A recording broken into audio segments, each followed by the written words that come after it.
जय श्री कृष्णा दोस्तों, रूपाली जाट 07 चैनल पर आपका एक बार फिर से स्वागत करती हूँ। आज हम सुनेंगे निर्जला एकादशी व्रत की कथा इस प्रकार से है। भीमसेन व्यास जी से कहने लगे कि हे पितामह, भरता, युधिष्ठिर, माता कुंती, द्रौपदी, अर्जुन, नकुल और सहदेव आदि सब एकादशी का व्रत करने को कहते हैं, परंतु महाराज मैं उनसे कहता हूँ कि भाई, मैं भगवान की शक्ति पूजा आदि तो कर सकता हूँ, दान भी दे सकता हूँ, परंतु भोजन के बिना नहीं रह सकता। इस पर व्यास जी कहने लगे कि हे भीमसेन, यदि तुम नरक को बुरा और स्वर्ग को अच्छा समझते हो तो प्रति मास की दोनों एकादशियों को अन्न मत खाया करो। भीम कहने लगे कि हे पितामह, मैं तो पहले ही कह चुका हूँ कि मैं भूख सहन नहीं कर सकता। यदि वर्ष भर में कोई एक ही व्रत हो तो वह मैं रख सकता हूँ, क्योंकि मेरे पेट में वर्क नाम वाली अग्नि है, सो मैं भोजन किए बिना नहीं रह सकता।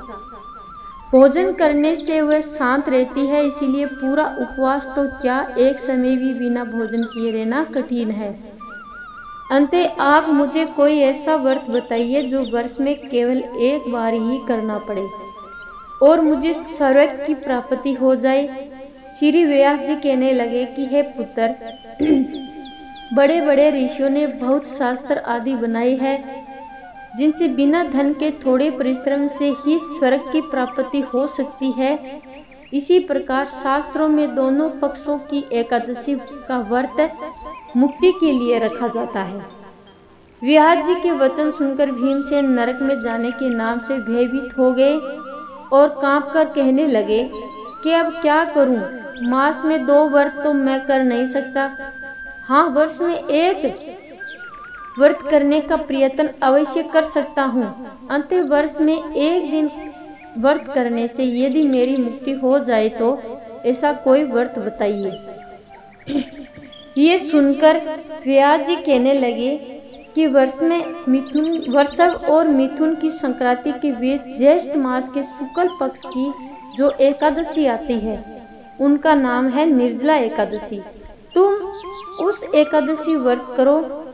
इस एकादशी के व्रत में स्नान और आचमन के सिवा जल वर्जित है। आचमन में 6 मासे से अधिक जल नहीं होना चाहिए, अन्यथा वह मद्यपान के दर से सुदर्श्य हो जाता है। इस दिन भोजन नहीं करना चाहिए, क्योंकि भोजन करने से व्रत नष्ट हो जाता है। यदि एकादशी को सूर्य देव से लेकर द्वादशी के सूर्य देव तक जल ग्रहण नहीं करे तो उससे सारी एकादशी के व्रत का फल प्राप्त होता है। द्वादशी को सूर्य देव से पहले उठकर स्नान आदि करके ब्राह्मणों का दान आदि देना चाहिए। इसके बाद भूखे और सातन पात्र ब्राह्मण को भोजन करवाकर फिर आप भोजन कर लेना। इसका फल पूरे 1 वर्ष की संपूर्ण एकादशियों के बराबर होता है। व्यास जी कहने लगे कि हे भीमसेन, ये मुझको स्वयं भगवान ने बताया है। इस एकादशी का पुण्य समस्त तीर्थों और दानों से अधिक है। केवल एक दिन मनुष्य निर्जल रहने से पापों से मुक्त हो जाता है। जो मनुष्य निर्जला एकादशी का व्रत करते हैं, उनकी मृत्यु के समय यमदूत आकर नहीं गिरते, वरन भगवान के प्रसाद उसे पुष्पक विमान में बिठाकर स्वर्ग को ले जाते हैं। अंत्य संसार में सबसे श्रेष्ठ निर्जला एकादशी का व्रत है, इसीलिए यत्न के साथ इस व्रत को करना चाहिए। उस दिन ओम नमो भगवते वासुदेवाय मंत्र का उच्चारण करना चाहिए और गोदान करना चाहिए। इस प्रकार व्यास जी की आज्ञा अनुसार भीमसेन ने इस व्रत को किया, इसीलिए इस एकादशी को भीमसेन या पांडव एकादशी भी कहते हैं। निर्जला व्रत करने से पूर्व भगवान से प्रार्थना करें कि हे भगवान, आज मैं निर्जला व्रत करता हूँ, दूसरे दिन भोजन करूँगा। मैं इस व्रत को श्रद्धा पूर्वक करूँगा। अंततः आपकी कृपा से मेरे सब पाप नष्ट हो जाए।